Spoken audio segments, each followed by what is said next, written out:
Okay, so I came across this story online recently. It was so good I had to make a little video about it. It involves excess, it includes failure, it includes Russians, Corsicans, crazy rich Asians, and what is now almost a derelict chalet. Chalet Apopka behind me. So buckle in and get ready for a great little story. It's a real humdinger. So let's start at the beginning.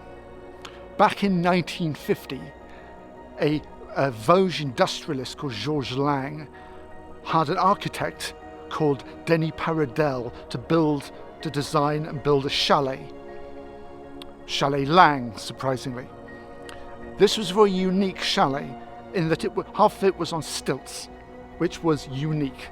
So fast forward 60 years to 2010, you have a Russian and a Corsican. The Corsican, a guy called Francois Suzini, okay? And the Russian, a guy called Nikolai Sarkazov. Suzini has been around Courchevel for years, owns a nightclub, owns a restaurant on the mountain. The Russian billionaire owns, with his brother, one of Russia's largest insurance companies called Rizzo. They came together to build the largest chalet in the Alps. They basically get a loan of 26 million euros and start to think about demolishing Chalet Lang. This is where they come across their first problem. Denis Paradel, the architect I said earlier, his designs are rather unique, and Chalet Lang was actually listed as a historical building and so couldn't just be knocked down. It had to be dismantled piece by piece. I'm not kidding you. If you ever see a building being taken down in chunks and kept like ready to be put back together, it's an amazing sight. Anyway, that's currently down the valley and it's been in storage for the past 7 years. After that delay, they finally started to build this monstrosity behind them. And building this, excess was an ideal word to use. Let me give you some numbers, okay? 2,700 meters squared, okay? You've got a glass elevator in the middle, 8 bedrooms, a jacuzzi, hammam, sauna, swimming pool, probably a gym, a cinema, you name it, and probably enough staff to like wait on you, wait hand and foot.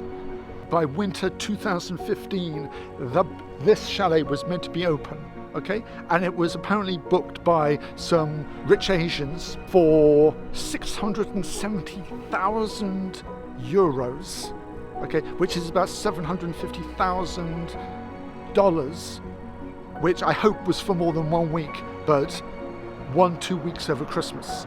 And would you believe it? 2 days before they were meant to arrive, they were told, oh, chalet's not ready, terribly sorry. Then cue legal battle to try and reclaim the money that was paid to stay there. And since then, basically, the building has just been left to rot. I think that's the best way of describing it. It's literally, we'll have a little peek through the windows and just have a look, but it's a complete mess, okay? It's not like 2 days, 2 weeks, 2 months from being open.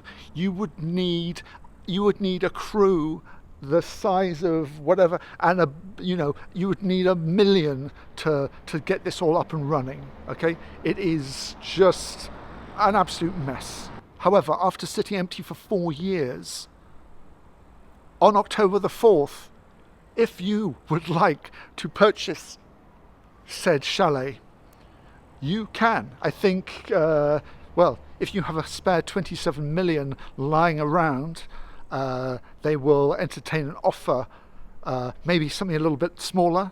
I've got 10 euros in my pocket. Maybe I'll go halves with you. No, anyway.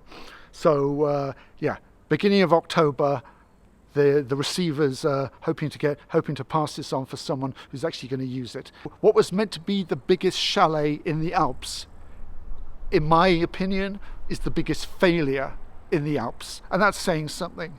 So why don't we take a look at some of these little quirks and features of this rather unique chalet. Okay, so around the base of the chalet, what appears to be large rock, like outcrops, I don't know what you would call it. However, on close inspection,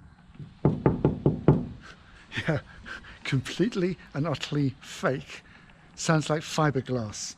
And of course, as we go around the corner, you can see that, of course, it is, yeah, completely and utterly not real. No rock here. Looking up to the top floor, can you see what's wrong with a couple of those windows? Yeah? They've only gone and plastered over where there was window. So on the outside, what can you see? Insulation and cabling. Excellent workmanship. So it has sat empty now for 4 years, and with just generally without there being anybody in there, it has been deteriorating over the last 4 years. The wood outside is fading. There is literally rubbish everywhere. Like, you can see all the building work, which is like which was left half done. It is, yeah, a real mess of a building. If you'd enjoyed this video, as always, and I've got to admit it's a great story, give me a like down below, leave a comment, or even a subscription, and I will see you all in the next video. Ciao.